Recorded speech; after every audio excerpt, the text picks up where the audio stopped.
A continuación, voy a presentar brevemente a los disertantes para dar inicio a este taller. Tenemos con nosotros hoy al biólogo doctor Alejandro Palazzolo Yam, especialista en modelización de sistemas complejos adaptativos, al ingeniero agrónomo doctor Roberto de Rossi, profesor de fitopatología de la Universidad Católica de Córdoba, y al ingeniero agrónomo Master Science Federico La Rosa, ecofisiólogo y gerente de marca y producto en KWS Argentina. Ahora sí, los invito a compartir su disertación.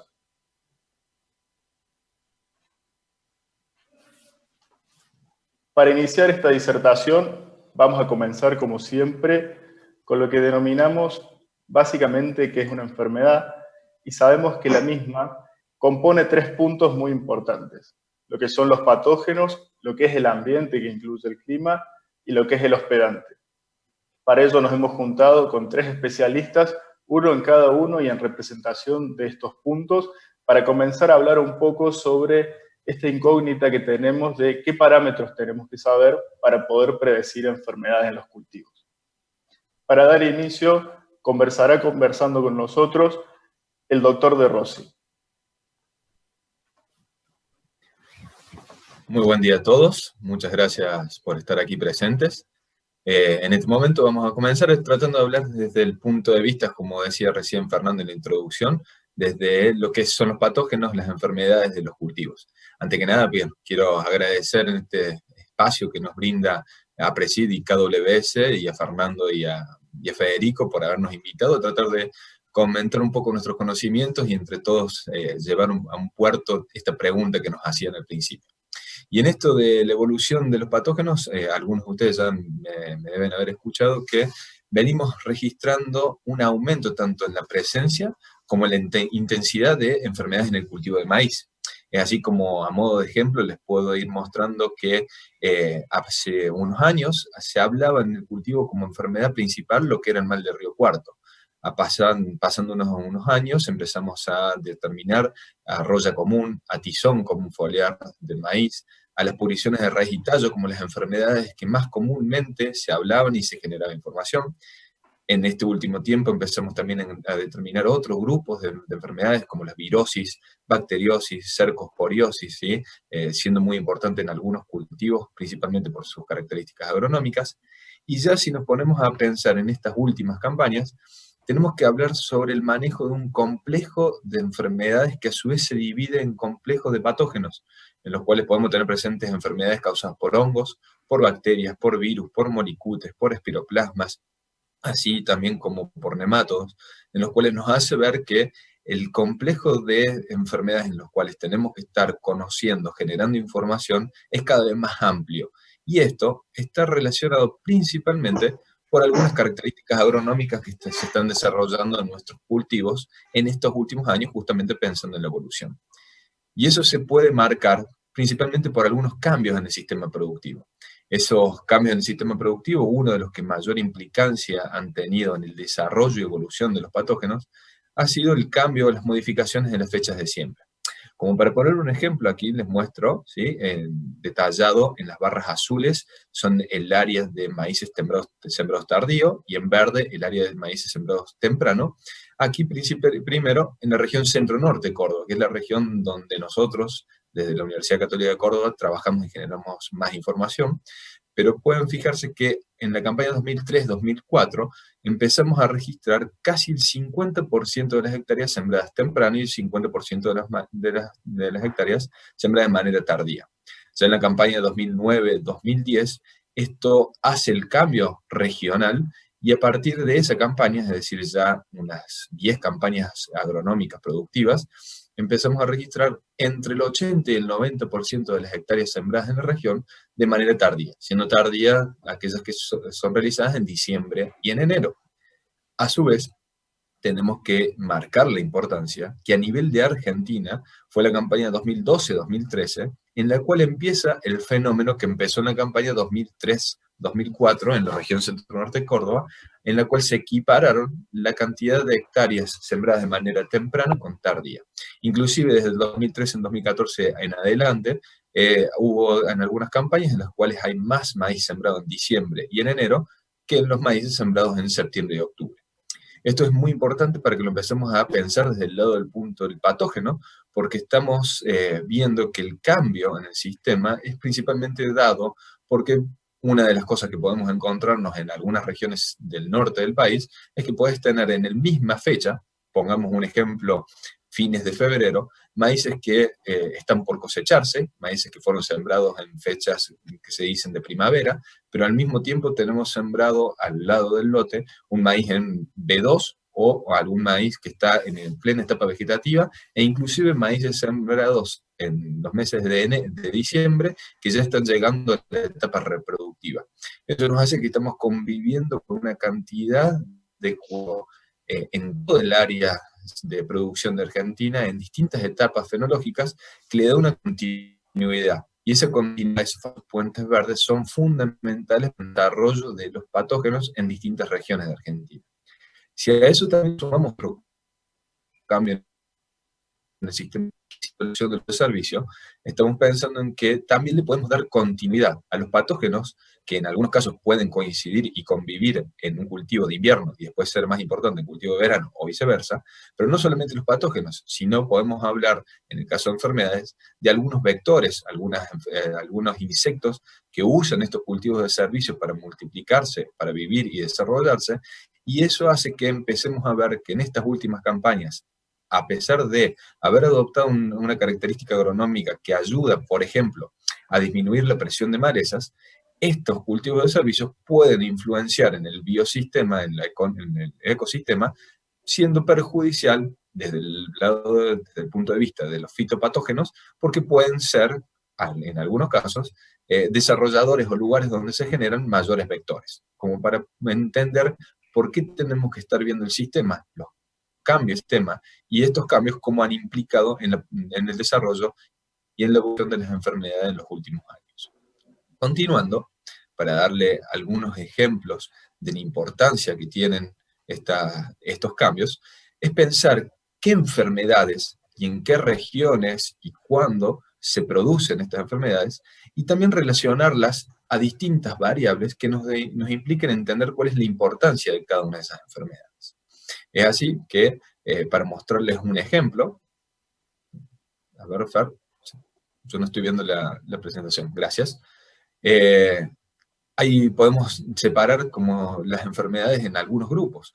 Un grupo típico, o las enfermedades típicas, pueden ser como la roya común, el tizón foliar común, la pudrición de tallo y raíz. Aquí también podría entrar el mal de Río Cuarto, como enfermedades en las cuales todos los años se están generando información, la gran mayoría de los productores y técnicos las conocen, se están evaluando, se están viendo y se genera información.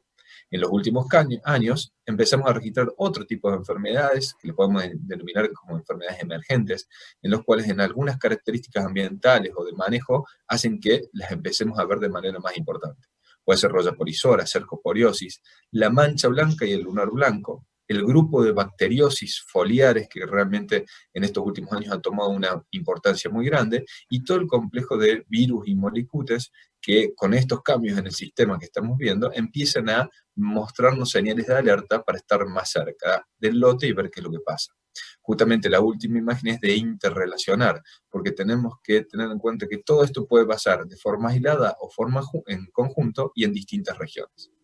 A modo de ejemplo, voy a mostrarles algunos datos que venimos generando desde el Laboratorio de Fitopatología en los últimos 10 años. Y aquí vemos un mapa, ¿sí? En realidad son 3 mapas de cómo se expresó la severidad final del tizón foliar común en la región centro-norte de Córdoba, pero a su vez relacionado a las características, tomando como referencia una característica ambiental que es la caracterización del año en niño, neutro o niña. Y ustedes pueden ver ahí que hacia la región centro-norte, o bien más norte de esta subregión, la división por condiciones ambientales de niño, neutro y niña no es tan marcada. Mientras más rojo vemos el mapa, mayores son las severidades foliares finales que registramos, y aquellas que son bien rojas, más del 10% de área foliar, son severidades realmente muy importantes. Hacia la región sur de esta subregión, vamos a ver que el año neutro tiene una implicancia en la cual vemos que hay mayor severidades finales registradas. Y esto es solamente un parámetro, una forma de entender cuál es la importancia y cuál es la importancia de regionalizar la información. Otro ejemplo, Fer, ¿sí? es empezar a ver cuáles son las características de producción y agronómicas que tienen mayor implicancia en el desarrollo de una enfermedad. De nuevo tomamos el caso del tizón foliar común, que es una enfermedad que la tenemos muy estudiada, y pueden ver que en este árbol de clasificación de severidades finales como muy importantes, fíjense en el cuadro de la derecha, que los valores 3 y 4 son severidades realmente muy altas, el 1 y 2 son severidades bajas. Cuando vemos en general el árbol de clasificación, lo primero que divide y explica las severidades que nosotros registramos es la genética, la cual aporta el 60% de la variabilidad registrada en 10 años en el centro norte de Córdoba, mostrando que es muy importante conocer y relacionar cómo se desarrolló una enfermedad relacionada a la genética de ese material. Y ahí vemos que los materiales moderadamente susceptibles y susceptibles se dividen para un lado del árbol y los resistentes y moderadamente resistentes hacia el otro lado del árbol. Siguiendo con conocer cuáles son las características que generan este desarrollo de la enfermedad, fíjense que la segunda división está determinada por dos variables relacionadas al ambiente. Uno es la fase del fenómeno niño, hacia la izquierda, y hacia la derecha es la fecha de siembras tardías. Es una característica agronómica la fecha de siembras tardías, pero en sí hace que el cultivo pase por condiciones ambientales que son más propicias para desarrollar la enfermedad. Entonces, de esta forma estamos interrelacionando qué es lo que pasa con una severidad de una enfermedad relacionada a las características agronómicas y ambientales que desarrollamos. ¿Claro? En la siguiente, es a modo de ejemplo, también cuantificar qué importancia tiene cada una de las enfermedades en cada una de las regiones. Y a su vez, relacionarlas con la genética nuevamente de cada uno de los cultivos. A modo de ejemplo, pueden ver que las barras blancas son los materiales testigo, las que están con puntos celestes son los mismos materiales que han recibido una aplicación de fungicida, mezcla de triazol y estrovirulina, y la barra llena son la diferencia. Y aquí podemos ver que en toda esa cantidad de ensayos que realizamos en nuestra región durante 10 años, las diferencias por aplicar un fungicida y dejarle el material sin esa protección son importantes, desde 800 kilos hasta casi 160 kilos. Pero esas respuestas van a estar muy influenciadas por la genética del material.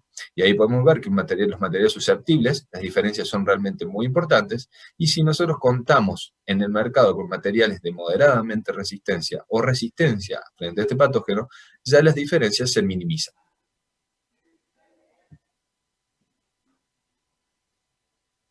Es así que, empezando a estudiar todas estas características de relación entre la genética y el ambiente, podemos ver que para cumplimentar este famoso triángulo que habló Fernando al principio, o tetraedro, en los cuales destacamos cada una de las importancias, tanto del aspecto del patógeno como la genética desde el hospedante o el ambiente, empezamos a estudiar un poco más profundo estas condiciones ambientales que son propicias para que se desarrolle una enfermedad.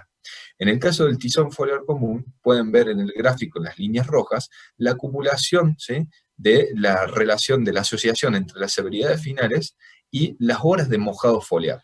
Esas horas de mojado foliar son aquellas que favorecen la penetración del patógeno en el cultivo.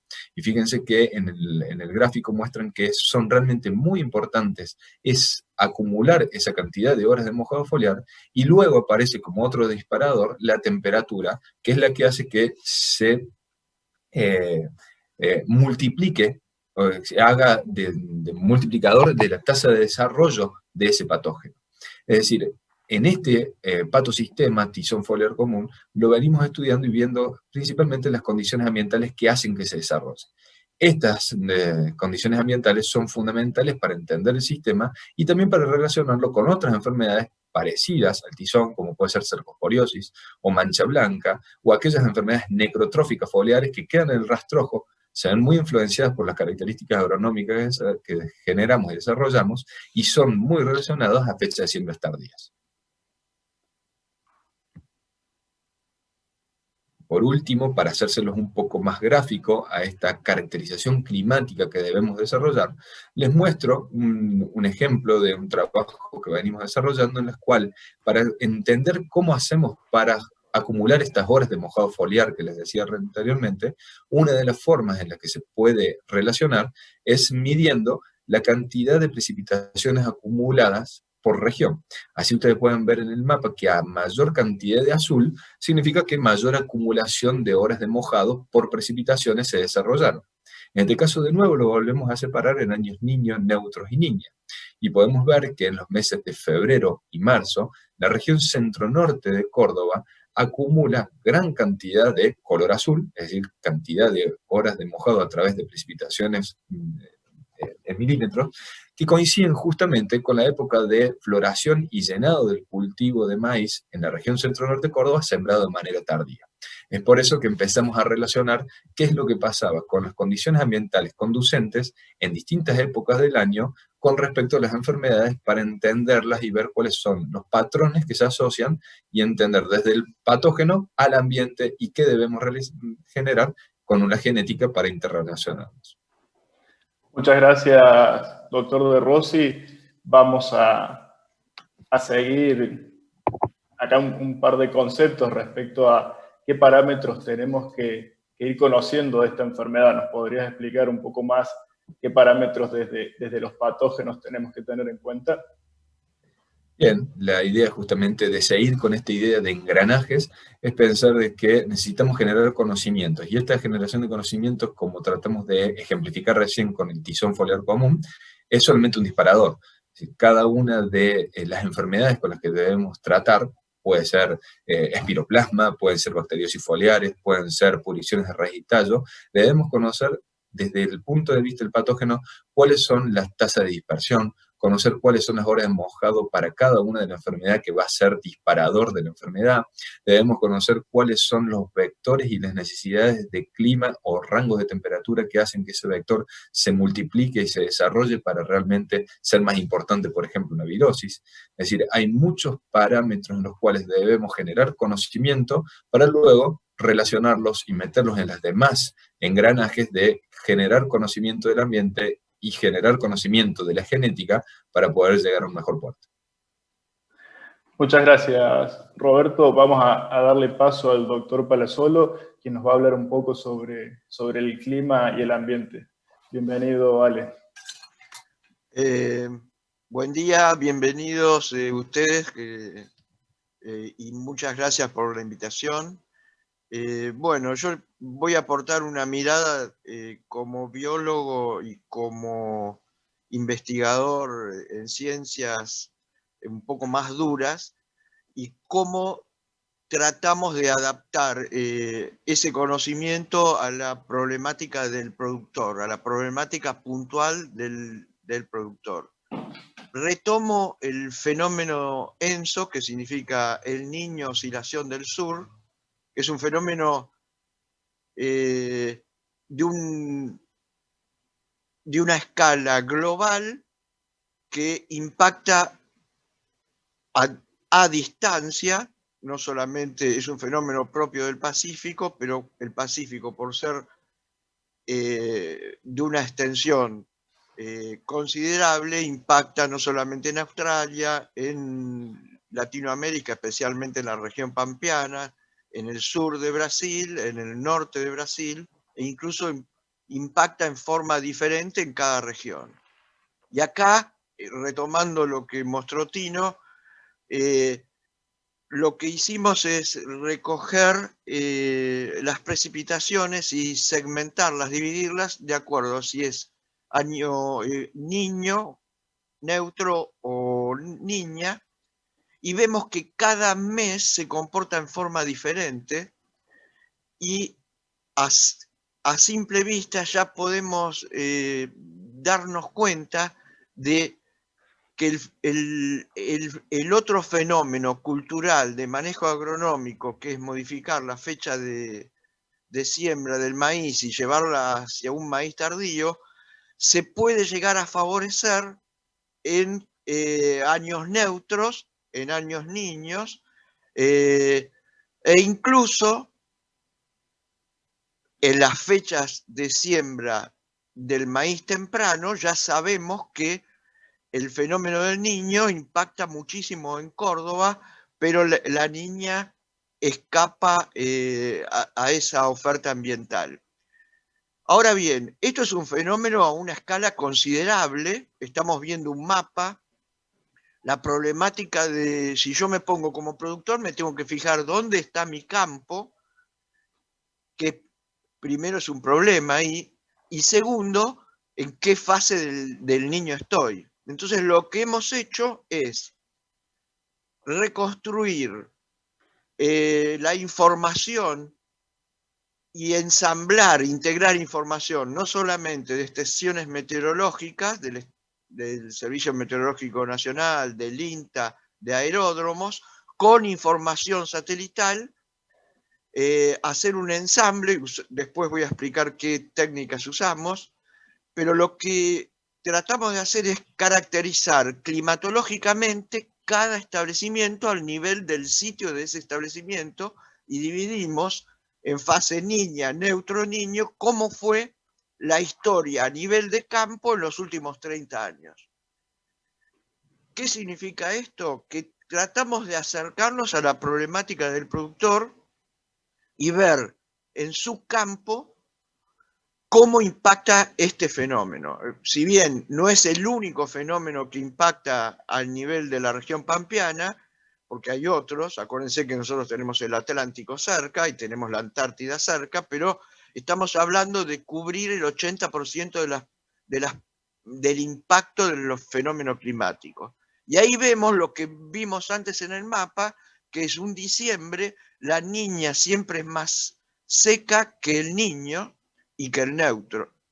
Ahora bien, hay que tener en cuenta que el campo puede tener influencia de napa, el campo puede tener equipo de riego, es decir, hay que analizar esto desde el punto de vista de un productor, y bueno, el productor ya sabe que si tiene equipo de riego y en su campo y que el próximo diciembre va a ser niña, bueno, vaya preparando el equipo de riego para regar más de lo habitual.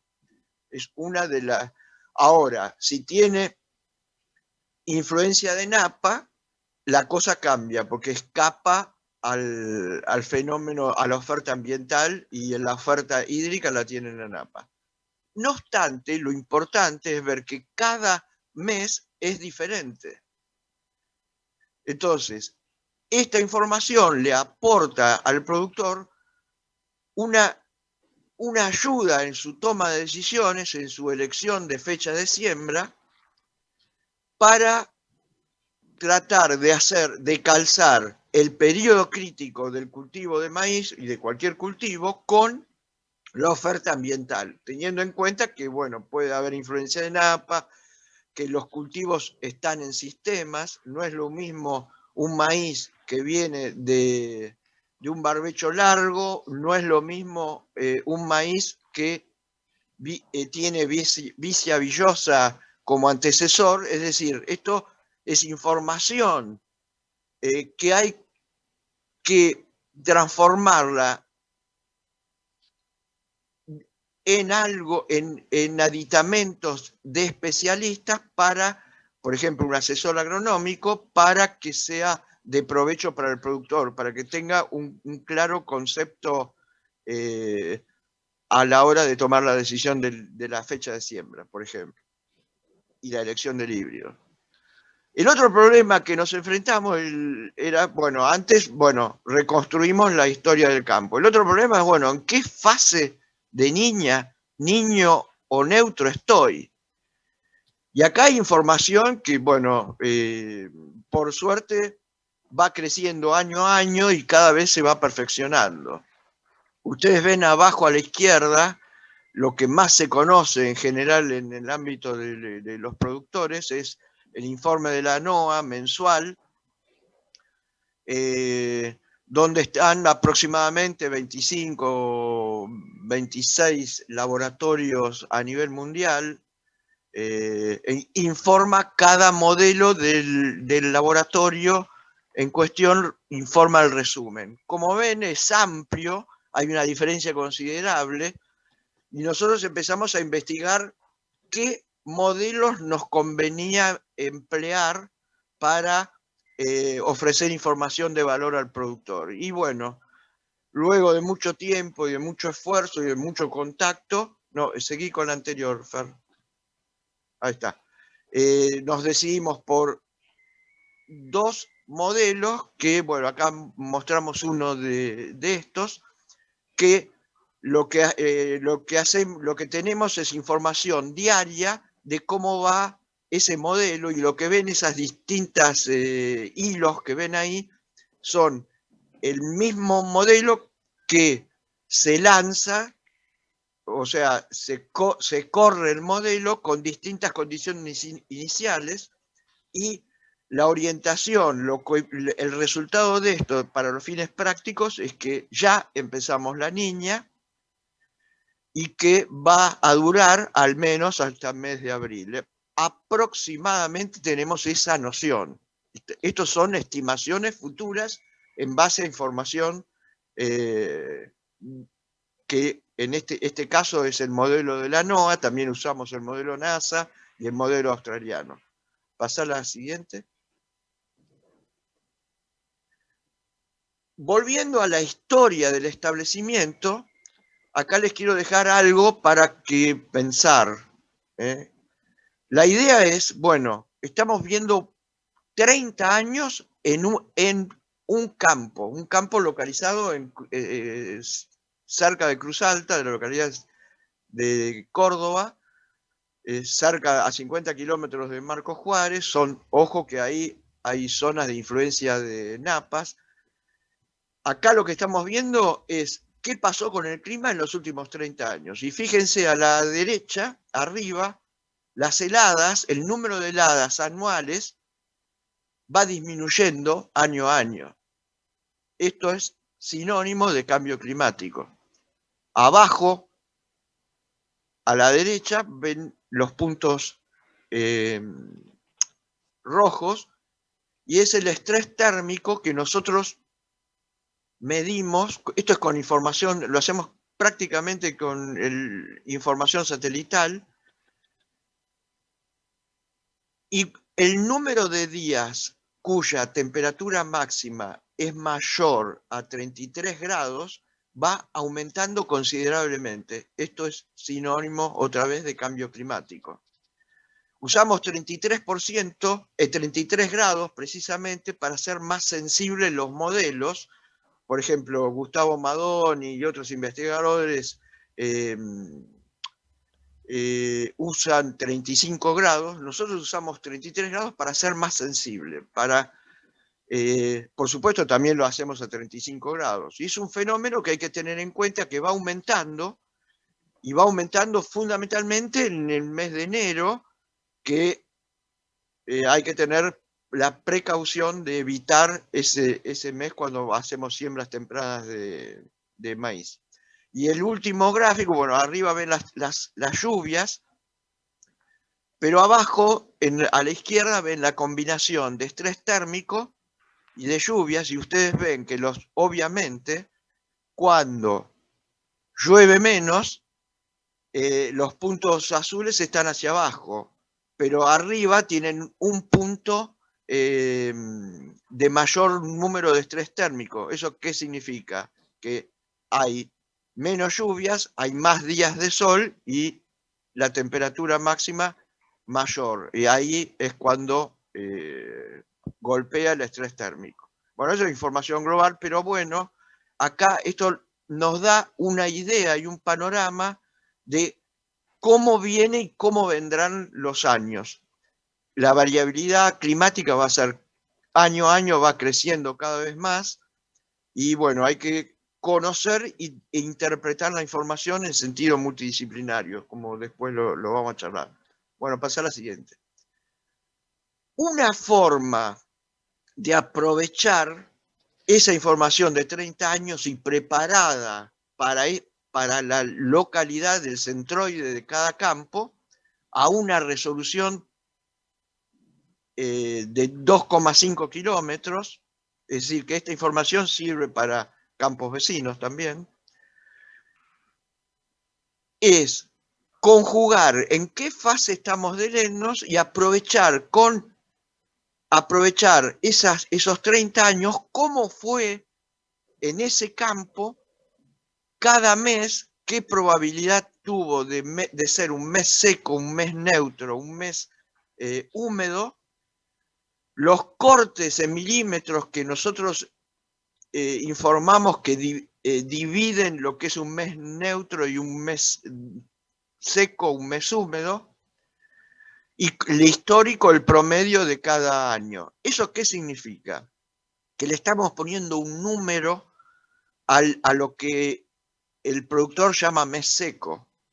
En este caso, si nos ve, por ejemplo, en enero, en ese campo, lo que nos dice la historia, conjugada con el informe de la NOAA y de la NASA de Estados Unidos, nos dice que ese enero tuvo un 47% de probabilidad de ser húmedo. De ser húmedo significa que tiene mayor a 128 milímetros ese mes. Lo observado fue 149 y los modelos nos daban una mínima estimada entre 119, el promedio de 134 y el máximo estimado de 164. El histórico fue 114. Es decir, esto es una aproximación. A mí lo que me interesa informar es cómo nos aproximamos al fenómeno y no la exactitud del milímetro. Y es información que hay que analizarla en forma multidisciplinaria. ¿Qué significa esto? Ya sé que por el informe de la NOAA tengo por alta probabilidad de que la niña empieza en agosto y ya empezó, y que se traslade hasta febrero. Ahora, la niña no va a pegar en todos los meses, se informa igual. Septiembre es muy probable que escape, y eso hace que se modifique el ambiente a nivel de lote y el ambiente a nivel de ambiente intralote. ¿Eso qué significa? Que si tengo un trigo sembrado y me llueve, es probable que, y si tengo roya lineal que me está ascendiendo como va aumentando la incidencia año a año y campaña a campaña en los últimos 7 años, bueno, hay que tener cuidado con eso. Obviamente, esto hay que presentarlo antes para orientar la toma de decisiones, porque la pregunta al productor y al asesor es, bueno, yo ahora sé esta información, ¿cómo calzo mi periodo crítico de un maíz para escapar a la seca de diciembre, que tengo un 61% de probabilidades de que sea seco? Y no tengo equipo de riego y no tengo influencia de napa. Ahí el productor tiene que jugar con su conocimiento en relación con el asesor. Bueno, pasar la siguiente.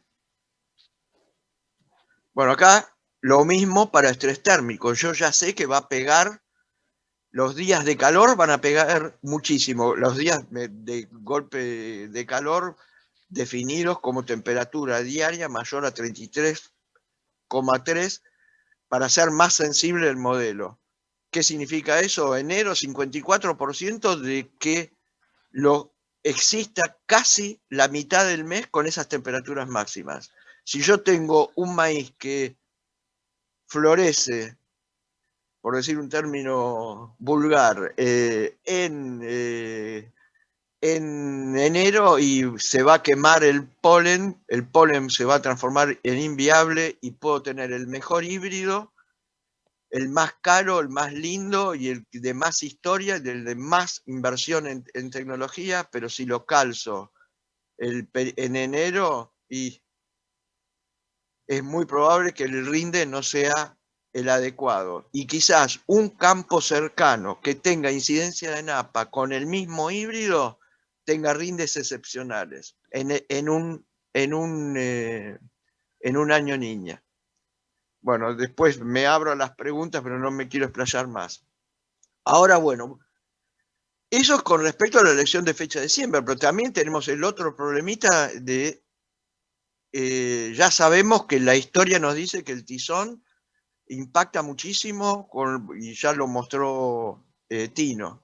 Ahora, ¿qué información yo como investigador tengo que tomar para acercarme a pronosticar enfermedades en cultivo de maíz? Como ven, bueno, ahí comparamos evapotranspiración y precipitaciones en dos campañas, niña y niño, y fíjense cómo acompaña en la campaña niño, la evapotranspiración y las precipitaciones van de la mano. Perfecto.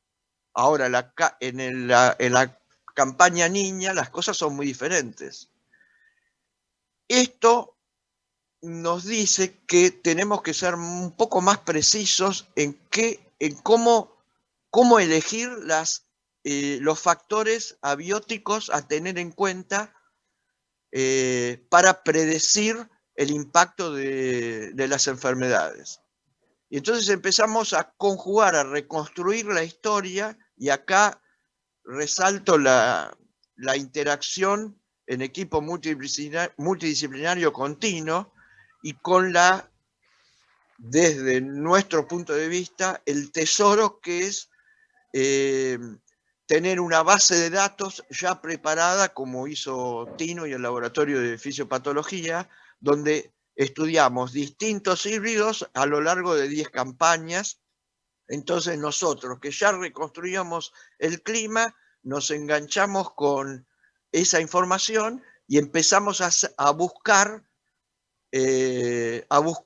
cómo podíamos predecir cuándo iba a impactar el tizón de acuerdo a las condiciones conducentes o no conducentes de los cultivos. Entonces empezamos a jugar con horas de mojado foliar, humedad relativa, precipitaciones, etcétera, etcétera, etcétera, y nos dimos cuenta que había condiciones conducentes, pero también condiciones no conducentes o favorables a mantener la salida en el cultivo. Pero también nos dimos cuenta que no todos los híbridos son iguales. Y entonces, pasa a la siguiente. Bueno, acá. Entonces, lo que pudimos hacer es lo siguiente. Volvemos a esto. Este gráfico de la derecha del impacto de la temperatura y el mojado lo hemos reproducido tal cual en 10 años de investigación y con más de 100 ensayos, no me acuerdo, Tino, cuántos ensayos son, pero creo que eran 20 híbridos distintos. Es decir, hemos logrado reproducir lo que dice la bibliografía internacional a nivel de cámara, de condiciones in vitro y de laboratorio, lo hemos reproducido a nivel campo, cosa que a nosotros nos ha hecho, nos ha dibujado una sonrisa en nuestro cerebro. Y la otra cosa importante que nos dimos cuenta que la temperatura hay que medirla hora a hora y el mojado hay que medirlo hora a hora. Es decir, tenemos que ser finos en la definición de mojado foliar. Bueno, la idea es acercarse a los procesos biológicos desde un punto de vista multidisciplinario, teniendo en cuenta la locación del establecimiento donde va a desarrollarse el cultivo, la historia de ese lote. No es lo mismo que el cultivo tenga como antecesor Vicia villosa o no, cambia completamente las condiciones. Hay fenómenos de microclima, sobre todo en maíz tardío, que son maíces de porte y que crean condiciones, precisamente en el tercio medio, crean condiciones favorables para el desarrollo de patógenos, no solamente de tizón, sino de roya común, roya polisora y últimamente, como estamos viendo, de cercospora. Y la idea y lo que estamos haciendo es ajustando esos modelos para cada enfermedad, y a su vez en trigo. Muchas gracias, Alejandro, por tus conceptos. Estamos recibiendo bastantes preguntas interesantes sobre el modelo y sobre predicciones que después voy a pasarte. Damos paso ahora a Federico La Rosa, ecofisiólogo y gerente de Producto y Marketing para KWS Argentina. Bueno, gracias, Fer. Por último, el hospedante, no por eso menos importante, pero en orden, como dijo muy bien Ale en toda su charla, la importancia la multidisciplina y de entenderlo esto como justamente, como un engranaje que se mueve uno va a mover al otro. Y como venimos hablando, es un estudio dinámico, y por eso la genética que ponemos en el campo también hay que considerarla en su evolución. No hay que pensarla como algo estático. La genética justamente también tiene su adaptación gracias al trabajo de muchos, y gracias a Dios, breeders que tenemos tanto en empresas como en entidades, que van trabajando año a año, como decimos, no solamente para levantar los techos de rendimiento, sino también para hacer lo necesario para que mientras los hongos y las bacterias y todo lo que el Tino representó en la charla como los agentes causales van evolucionando también, bueno, la genética en manos de los breeders un poco lo que está haciendo es también evolucionar. Y desde nuestro punto de vista, si querés pasar la diapositiva, nosotros, en nuestro caso, venimos trabajando en genética desde hace más de 160 años, desde 1856, y en maíz ya en 1955 comenzamos con lo que serían los trabajos de breeding. En el 73 ya estábamos con los primeros trabajos en biotecnología, y en Argentina estamos desde el 97 y hoy festejamos este año 15 años de estar trabajando en mejoramiento genético en maíz en Argentina, con 2 programas de mejoramiento genético que tienen la particularidad también de estar relacionados a una red mundial de mejoramiento de genética, que eso también amplía las bases de la diversidad y nos permite traer soluciones a lo que sería empatar un poco la diversidad que genera el ambiente en su constante evolución, buscando tener respuestas a esos nuevos desafíos que nos plantea el ambiente. Y dentro de esta evolución, también es que están desarrollándose constantemente nuevas herramientas que son cada vez más rápidas y que también permiten ser más eficaces y más asertivos. No voy a nombrarlas todas, pero claramente hoy los breeders cuentan con más herramientas que le permiten alcanzar resultados antes, pero como muy bien dijo Julio Cerón en la presentación que dio aquí también en el Congreso de APRESID, las herramientas están muy bien, pero son fundamentales entenderlas en el contexto de para qué las queremos utilizar. Y sigue siendo el hombre, la persona que está haciendo uso de esas herramientas, fundamental para guiar y llegar a buen puerto con esas herramientas. Si querés pasar, en nuestro caso, lo que entendemos, los para qué es, si lo queremos pensar desde el punto de vista de la genética del producto, es entender los ambientes a los cuales vamos a poner nuestros híbridos. En este caso, como les decía, tenemos los 2 programas de mejoramiento y entendemos que el foco que tenemos puesto es en 3 megaambientes. Megaambientes que llamamos limitante sanitario, limitante hídrico, limitante potencial. Y acá permítanme hacer una aclaración. Cuando hablamos de limitante sanitario, no es que únicamente vamos a estar mirando que el híbrido tenga buenos valores de sanidad a Roya, Tizón o Cercospora. No solamente va a avanzar un híbrido con esos resultados, sino que también existe, y por eso lo interesante de entenderlo de esta manera, que existe una interacción entre los 3 ambientes. Por ejemplo, esta idea de pensar que si un híbrido que tenga un muy alto potencial, por ejemplo, pensemos en 12.000 kilos, y un comportamiento no tan bueno, pierde un 20% ante una enfermedad, puede en algunos casos hasta ser mejor que otro que tenga un potencial de 8.000 y solamente pierda un 10%.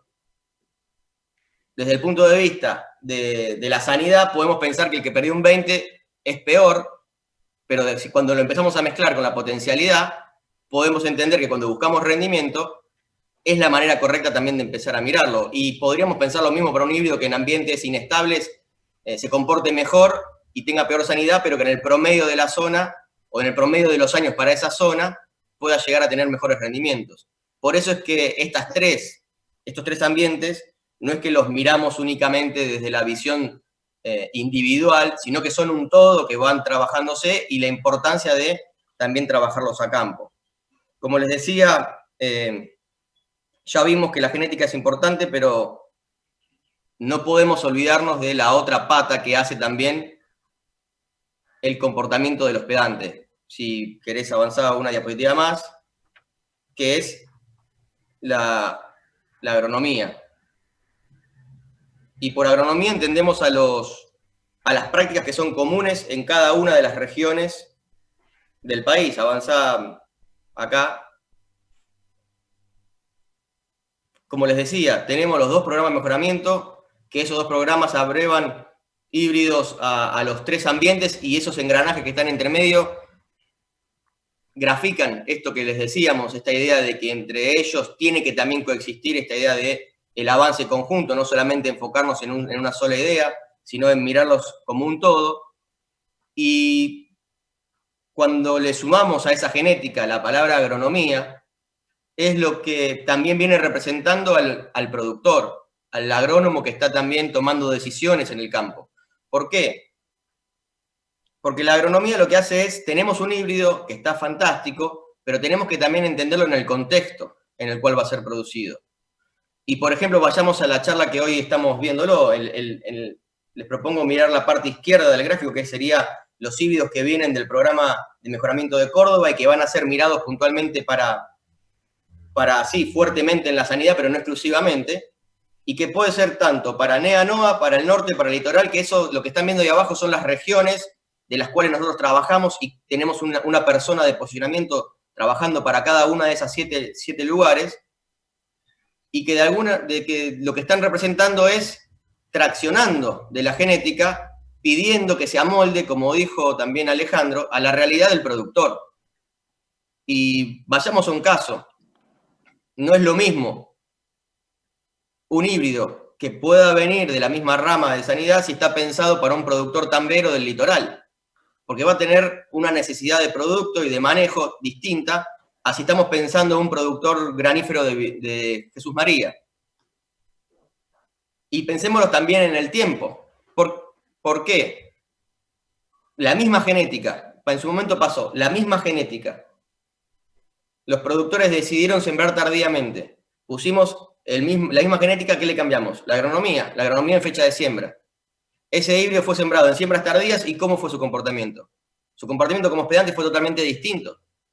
Por eso es un ejemplo que no se puede disolver o no se puede dividir el comportamiento del hospedante solamente pensando en la genética, sino que también hay que enmarcarlo en la agronomía con la cual ha sido aplicada. Y pensemos y avancemos si quieren, en esta idea del productor de Jesús María que sembró tardíamente y que con el tiempo, esas decisiones de siembras tardías que mostró el Tino en su charla también, ¿qué fue haciendo? Fue incorporando genética distinta, genética que se comportaba mejor, pero también fueron incorporando agronomía como por ejemplo de aplicación de fungicidas. Hoy el hospedante se comporta mucho mejor también porque lo que tiene es una agronomía que se amolda a esa realidad.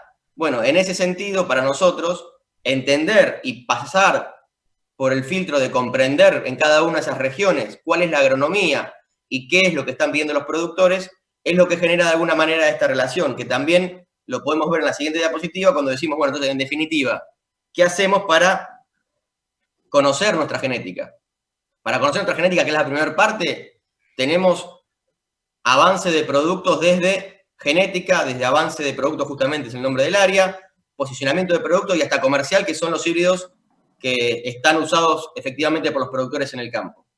Desde ese lado avanza la genética y podemos ver que tenemos ensayos de genética, ensayos de avance, que en número de ensayos son menores. ¿Por qué? Y porque todos los años avanzan, breeding genera entre 10.000 y 6.000 híbridos nuevos, por lo cual la cantidad de locaciones son menores, pero como pueden ver en la foto, en ese caso estaríamos viendo un lugar donde hay una localidad de avance de producto junto con ensayos de posicionamiento de producto. Y lo que pueden ver, que serían los que están hacia el fondo de la foto, son esas microparcelas donde avance, que tienen menos localidades, pero analizan mayor cantidad de híbridos que el área que representamos con Fernando, que somos posicionamiento, y se puede ver claramente en la foto. Y en el otro lado, Fernando, en este caso una foto de donde está trabajando Fernando, es una localidad puntual de él.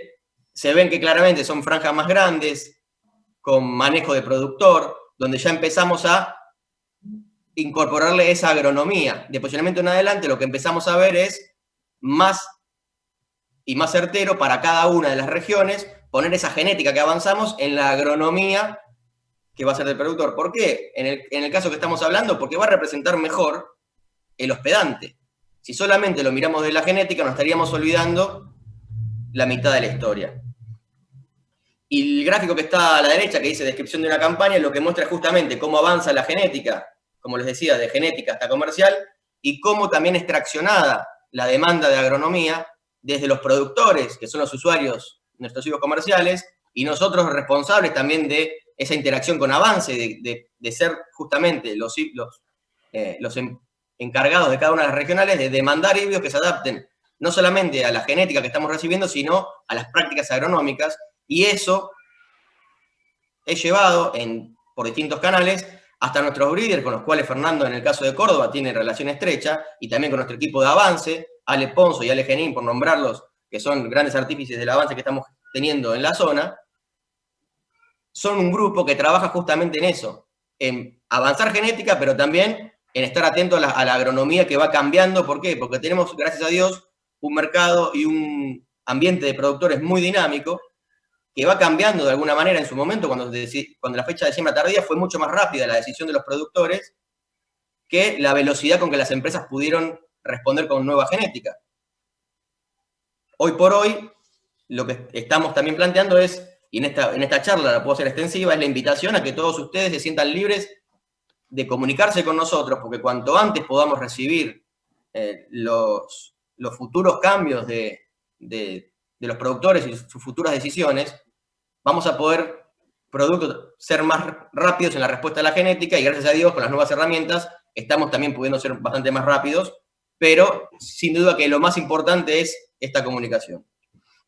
Para dar algunos ejemplos y ir finalizando, si querés avanzar, Fer, la importancia de la información, como siempre venimos hablando. Hace años venimos trabajando, Roberto de Rossi es nuestro referente externo en lo que es sanidad de cultivos para la zona del norte, y venimos trabajando con Tino ya hace muchos años, y lo que estamos viendo acá a la izquierda son gráficos de respuesta sanitaria.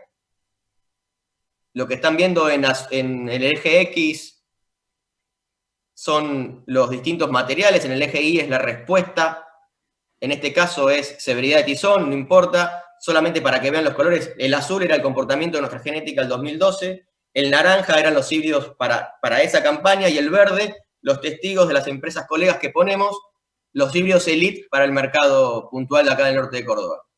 Y pueden ver que año a año hemos ido acercando nuestra genética a la genética elite, y obviamente, esto es lo lindo, las empresas colegas también están trabajando y mejorando sus híbridos, por eso también los vamos renovando, y por eso también la vara sigue siendo más alta, y creo que es la base de la mejora constante que se produce en el sector, de que todos tengamos una sana competencia, por llamarlo, un sano desafío de ser cada vez mejores para este ambiente. Y hoy por hoy, yo creo que los hospedantes que estamos, por nombrarlo en el marco de la charla que estamos teniendo, los hospedantes que estamos proponiendo para el norte de Córdoba, son mucho mejores de lo que eran cuando los productores decidieron sembrar tardíamente. Y a la derecha lo que están viendo es esto, lo que yo les comentaba hoy. No solamente estamos mirando el porcentaje de sanidad, sino también su respuesta a rendimiento, porque ahí es donde se va a terminar de englobar muchas de las interacciones que hay entre respuesta de potencial, estabilidad y sanidad. En definitiva, lo que los productores están buscando en esta zona, y nunca perdemos el foco, es granos, es rendimiento por metro cuadrado. Por eso hay que tener mucho foco en la genética, porque es un pilar fundamental para esta zona, pero también entender cómo se traduce eso a rendimientos y si el híbrido es capaz de traducir esa sanidad también a mejor rendimiento. Y por último, también la agronomía de la zona. Gracias a la incorporación de Fernando, es que estamos trabajando también, y bueno, Tino inició con este trabajo también, hace años en lo que es la aplicación de fungicidas, y acá solamente lo que le estoy mostrando a modo de ejemplo, y no me voy a extender porque esto fue parte de una charla que Fernando dio también aquí en APRESID, y que va a estar disponible en cuanto a nuestra propuesta de manejo agronómico para la zona. Solamente decir cómo la agronomía en esto también va a impactar en la sanidad del hospedante. Acá estamos viendo a la izquierda 3 híbridos distintos, y cada uno de los colores está marcando el nivel final de sanidad para tizón, y las barras dentro de cada uno de los híbridos con distinto color es su respuesta, su sanidad final con una aplicación de fungicida, una o dos, porque está, en este caso creo que es en R1, en B14 y en R1 más B14. Y como decíamos, esa agronomía sirvió en muchos casos perfecto para bajar el nivel de enfermedad, y a la derecha lo que estamos viendo es cómo fue la respuesta en rendimiento. En este caso los niveles de sanidad son tan altos porque esto es un infectario que Fernando generó para poder tener alta presión, para todos los años poder también no depender de las condiciones predisponentes solamente, sino poder censar la respuesta a la sanidad de nuestros híbridos. Y a la derecha lo que estamos viendo cómo ese nuevo hospedante con una aplicación de fungicida pudo alcanzar rendimientos mucho más grandes. ¿Por qué? Porque ahora estaba mejor protegido en su relación a los otros dos factores del triángulo. Y abajo lo que estamos viendo es en condiciones normales del productor, que también estamos trabajando, obviamente, es la respuesta de un híbrido a un tratamiento muy similar, que es, ahora sí, son 3 momentos distintos, R1, B14, R1 y R3, y de vuelta lo mismo. Estamos viendo que se siguen encontrando en la zona muy buenas respuestas a la aplicación de fungicidas. En muchos casos, los invito a ver la charla de Fernando, pero la conclusión es que en muchos casos paga lo que es el costo de la aplicación y del producto, sin lugar a dudas. Pero en definitiva, y a modo de resumen, lo que tenemos que aportar desde la empresa para poder predecir y trabajar en conjunto con otras 2 áreas es entender esto de los híbridos, entender su nivel sanitario, entender su respuesta al rendimiento en relación a ese nivel sanitario y también entender su respuesta a las distintas agronomías. Yo ahí pongo entre signos de preguntas y la densidad. Continuo trabajamos también un par de años y nos debemos escribir la información que tenemos, es entender la interacción entre la densidad y la sanidad. Ese crosstalk que habla Talesnik entre los distintos estreses, de si un híbrido de alta densidad y se encuentra estresado puede ser una vía o un factor incidente en que se enferme más o no. Esos microclimas que también que generan la densidad, si pueden ser conducentes a estimular o desestimular la aparición de alguna enfermedad. Creo que todavía queda mucho en la interacción entre la ecofisiología y la fitopatología como para seguir explorando, para que, como venimos hablando dentro de esta charla, para que los modelos sean cada vez más predictivos. Y ahora sí, a modo de resumen, ¿cómo diseñamos un híbrido? Bueno, la idea de diseñar un híbrido es conociendo muy bien la genética que ponemos en el campo. ¿Por qué? Porque somos ostentores y porque somos los creadores también de nuestra propia genética. Analizando su respuesta a distintos ambientes, como decíamos, sanidad, limitación hídrica y sus interacciones. Teniendo en cuenta el ambiente en el cual lo ponemos, en este caso representado por el suelo, que también es muy importante y va a ser fundamental para poder ser cada vez más asertivos. Teniendo en cuenta también cómo influyen en algunos casos insectos. No va a ser lo mismo la misma genética en el caso de una siembra tardía bien al norte, si tiene o no tiene tecnología que proteja el rendimiento. Eso también hay que entenderlo y tenerlo en cuenta. Y obviamente el nivel de insumos que el productor esté trabajando. Eso es fundamental. Siguiendo con la presentación, sin duda que lo que representa Ale en esta charla es fundamental. Tener en cuenta el clima, el ambiente y las condiciones cambiantes es algo que también debemos tener en cuenta. Y nuestro foco, y por eso va a ser el final de la charla y lo queremos remarcar, es el productor. El productor es fundamental entendiéndolo como la persona que va a usar el producto final. Y el producto no puede hacer que el productor se amolde, sino que tiene que ser al revés. Tiene que estar preparado para el usuario final, si no, no es un servicio. Y en ese sentido tiene que amoldarse a los objetivos del productor, que tenga desde el punto de vista de qué es lo que está buscando. Por eso hay que entenderlo y por eso reitero esta idea de trabajar en conjunto y de que se animen a contactarse con nuestro equipo para transmitir sus necesidades. Tiene que estar relacionado al manejo agronómico que haga el productor de ese cultivo, pero también de la rotación. Tiene que estar pensado también para el nivel de inversión, la realidad económica que tengan cada una de las zonas. Voy a dar un ejemplo muy claro. Si estamos hablando con lo que sucede hoy, no quiere decir que esto en el futuro no cambie. Si estamos muy lejos de los puertos, es probablemente que las aplicaciones de fungicidas sean complicadas porque el rendimiento de indiferencia va a estar muy cerca, sin aplicación. Con lo cual, también hay que pensarlo desde el punto de vista del avance de productos o de presentar un producto al mercado, el nivel que el productor está dispuesto o que es capaz de realizar. También hay que estar y tener en cuenta la necesidad que tenemos todos de cuidar el ambiente y que en este congreso fue muy bien muy bien explicado y detallado, con muchísimas charlas que apuntaron a eso. Y por último, lo que les decimos que ese gráfico final que está mostrando una especie de estrategia es que lo que nosotros presentamos es, entendiendo todo esto, le proponemos al productor híbridos que sean para necesidades específicas, como pueden ser híbridos que sean de silo o híbridos que sean también, que puedan ser graníferos con buena aptitud para ser picados, y también presentamos equipos de híbridos, porque también ahí entendemos y lo quiero dejar como un concepto final, que probablemente no tengamos que pensar esto solamente, esta predicción, como un híbrido en un ambiente, sino también podremos avanzar a pensar como una genética o un equipo de híbridos en un ambiente, porque nos va a permitir estar preparados para más de una enfermedad. Si no, estaríamos buscando una genética que tenga toda la sanidad ideal y probablemente sea difícil de juntarlo, por lo menos con las herramientas actuales de mejoramiento. Pero en cambio, cuando empezamos a hablar de equipos, y lo quiero dejar abierto al comentario que hizo Ale, la interdisciplina, la fuerza que se genera es por formar un equipo.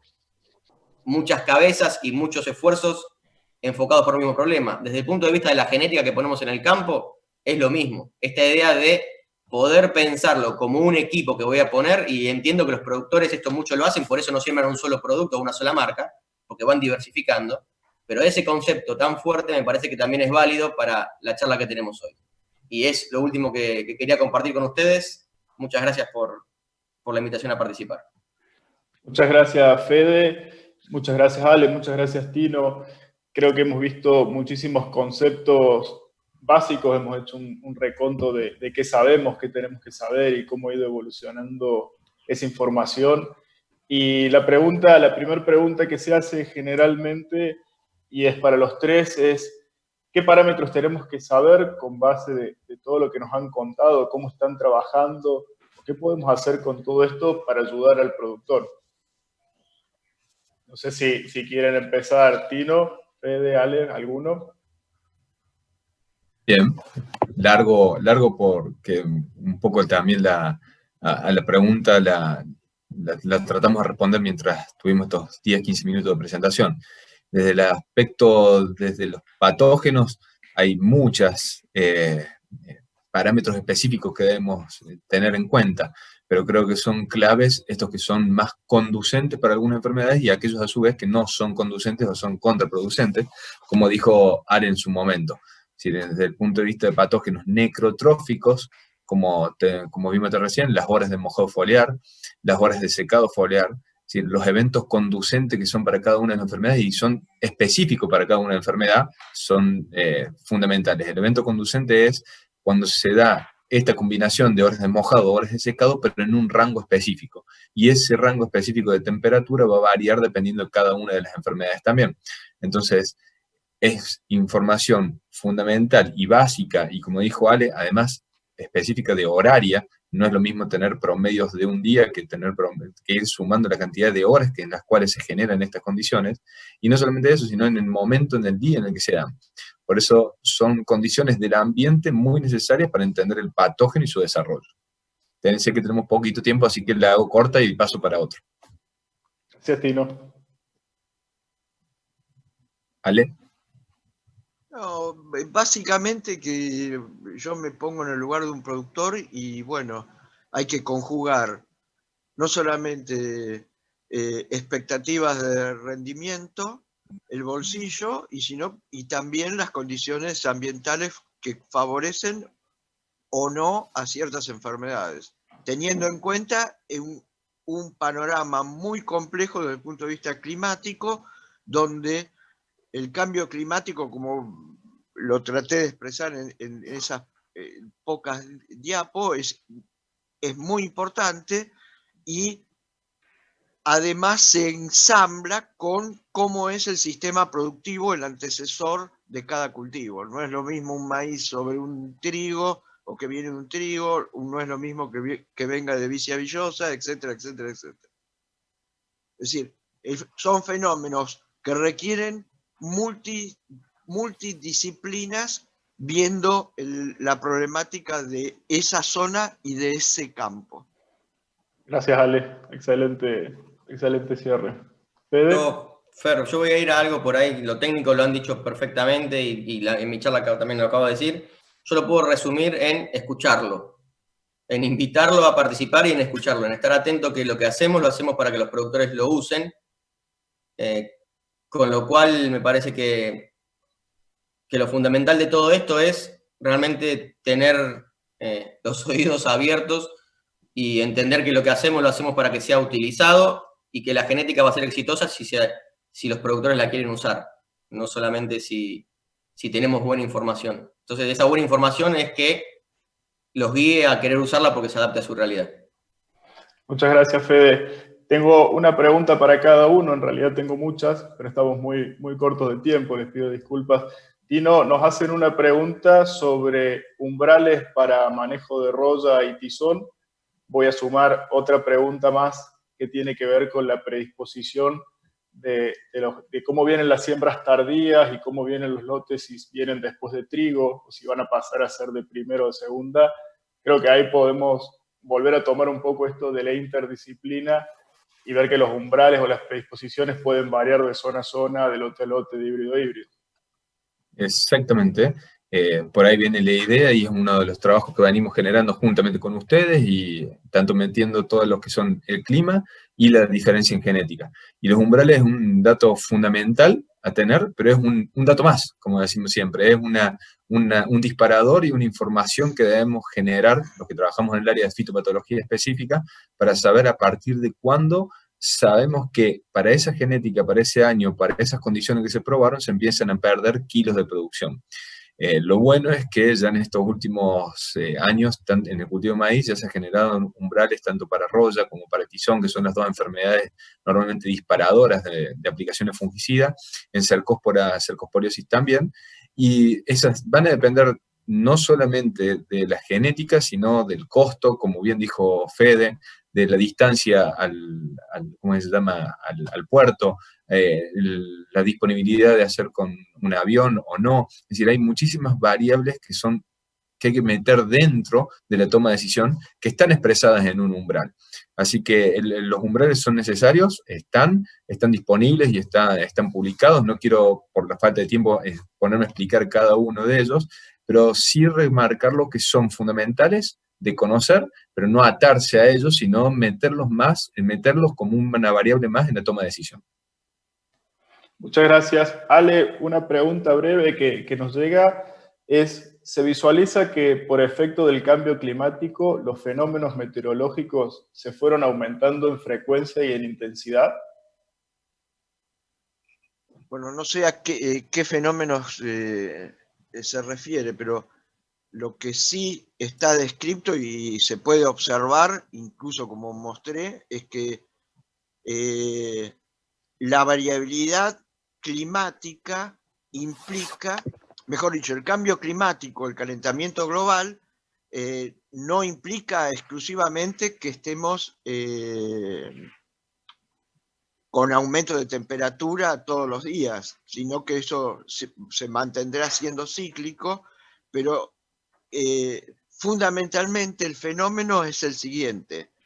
El cambio climático, el aumento de la temperatura global que se experimenta año a año, lo que hace es que aumente la energía en los sistemas. Al aumentar la energía en los sistemas, aumenta la variabilidad y es muy probable que haya, como ya lo estamos viendo, días con más golpe de calor, que las heladas sean cada vez menores año a año, pero eso no implica, acuérdense que nosotros estamos cerca de la Antártida, hay una oscilación antártida, eso hace que las corrientes, el anillo anular antártico hace que lo que en mi época de niño se llamaba el pampero, sople, aclare y venga un frío y aparezcan heladas en el norte de Córdoba, etc.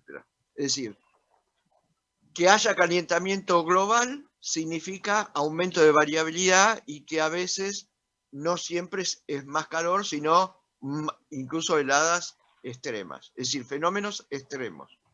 No sé si contesté la pregunta, pero... Perfecto, vale. Fede, estamos muy corto de tiempo, si podés ser muy breve, te hago una pregunta. En este diseño de híbridos creo que fue claro la fisiología, la fitopatología y los demás estudios sustituyen, adicionan, potencian. Si me ibas a decir que sea corto, era un chiste bastante malo, ¿eh? No iba por ese lado. Está bien. Yo creo que se potencian, sin lugar a duda. Un poco el ejemplo lo puedo repetir, lo que en su momento pensamos con el Tino y empezamos a trabajar acerca de esta interacción que hay entre la ecofisiología y la sanidad.